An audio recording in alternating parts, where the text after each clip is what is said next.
And may scene na nagda-drive kami. Buti na lang magaling mag-drive si Will. Kasi syempre kung hindi mo galing, nakaka-nervyos, di ba? And ako naman kasi bihira din ako mag-drive. So may mga scenes na ako yung magda-drive.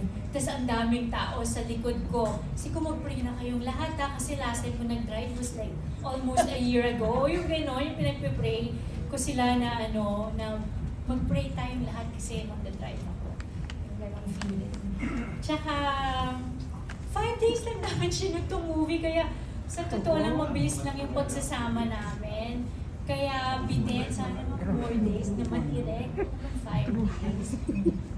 Tapos, ano yun, 24 hours? Ano ba? Yun, basta towards the end, nasa Pangasinan kami. We were comfortable around each other na. And masaya naman si Seth palagi.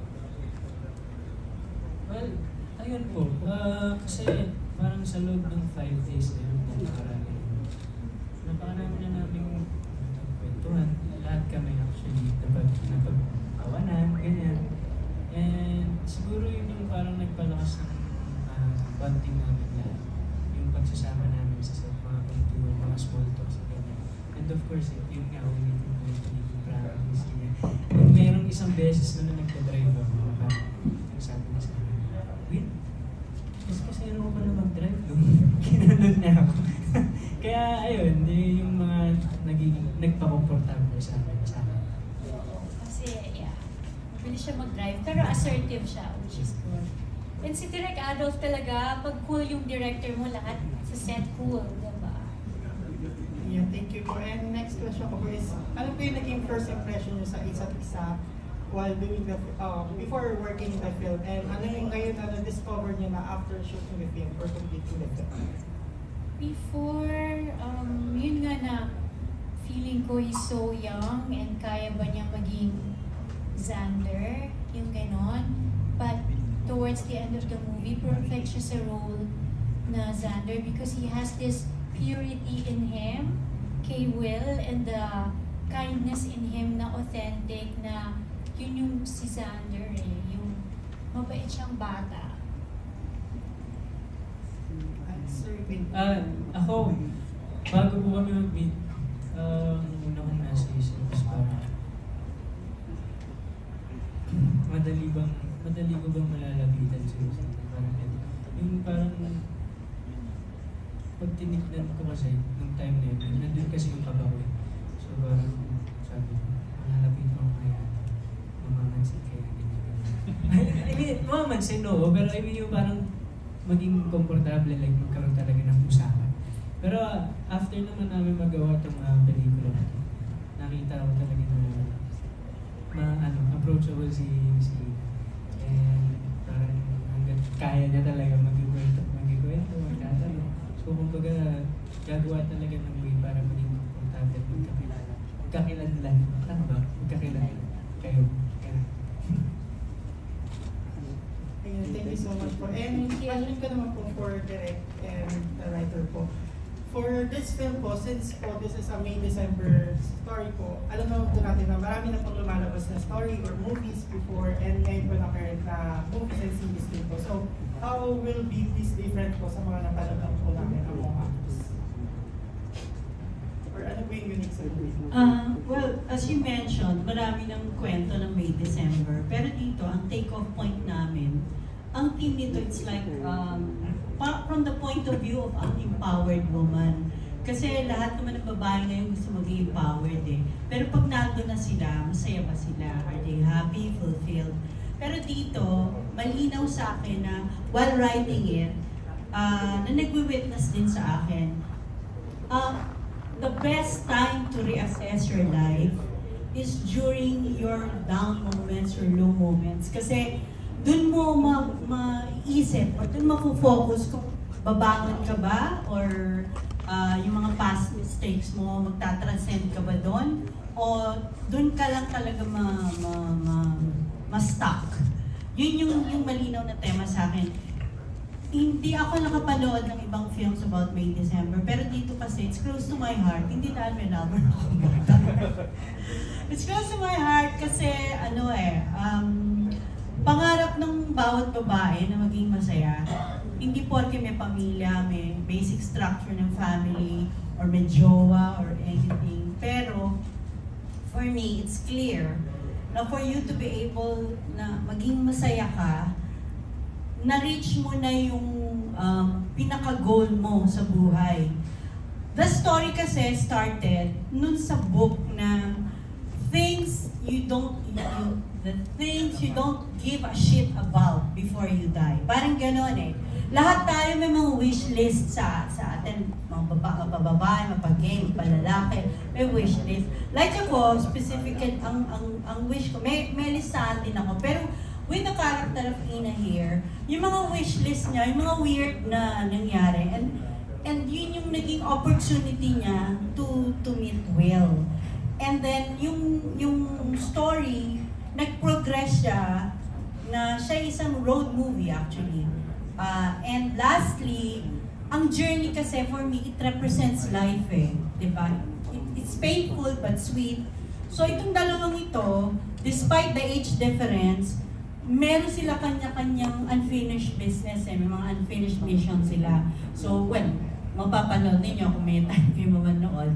But ako, malinaw sa akin ang kakaiba sa pelikulang ito, it's actually the journey na hindi mo kailangang tuldukan, na hindi mo kailangang ibaliktad kasi from the point of view ng isang empowered woman na malungkot at ng isang Gen Z na lalaki na may mga dreams pa. So, paano sila magko-complement? Yun po ang sasabihin ng pelikula.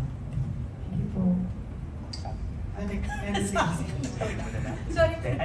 I think, well, mostly nasabi ni Mene, pero siguro yung in simple terms na pagkakaiba nito sa ibang May December love story siguro is yung platform niya, which is a road trip.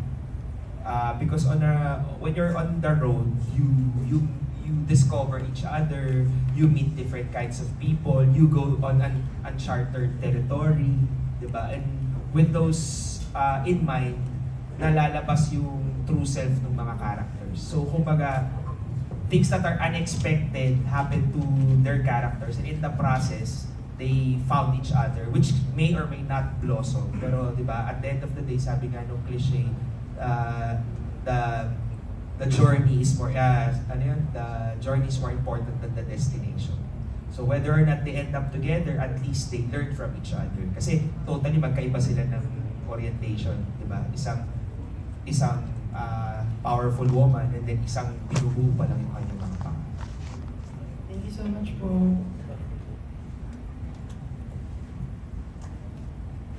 Hi po. Ito yung for Miss Ina. Hypothetical lang naman. Let's say in the future, your daughter Erica will star in her own movie at ang kalabing niya ay isang older guy. Will you allow it or not? What are your thoughts?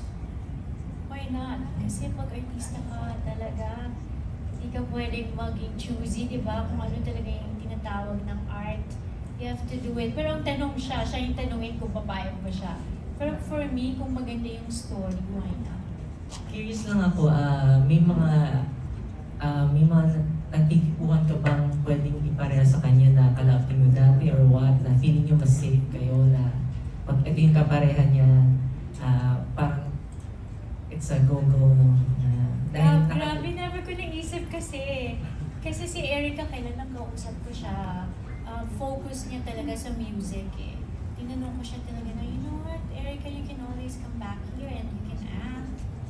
Sabi niya, no, I wanna do something else. Yun talaga yung, legit answer. So, hindi ko naiisip. Thank you.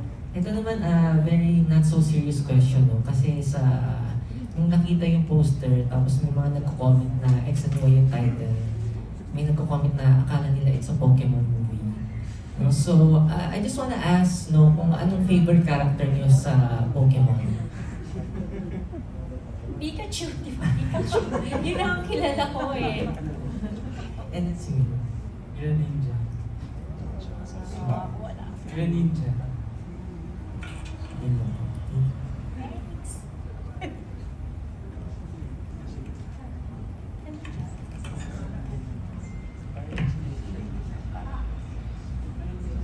Hello, good afternoon. Hi, good afternoon. Erickson from Chikat Kanap. Balik kay Miss Ina and Will, similarities and difference ng character nyo na gusto nyo at sana meron kayo. Similarities, yun nga, she wants to have peace in her mind, in her life, and forgiveness. And basta gusto niya maging better person. Tapos ang differences nga, ano siya, hello? Yeah. May pagka girl boss, kasi I don't consider myself a girl boss. Hindi ako ganun. Tsaka may pagka maldita, na no nonsense. I could be very nonsense a lot of times with my friends. So magkaiba kami sa sense na yon. Pero ano ba? Differences na, maraming differences. Yun nga, hindi siya maternal. Tsaka, yun lang naman. Yung sa personality, meron ka ba na gusto i-achieve sa kay Isha na meron na magkaroon si Ina? Yung bata pa lang siya, mas na-figure out na niya kung ano yung tama sa buhay niya.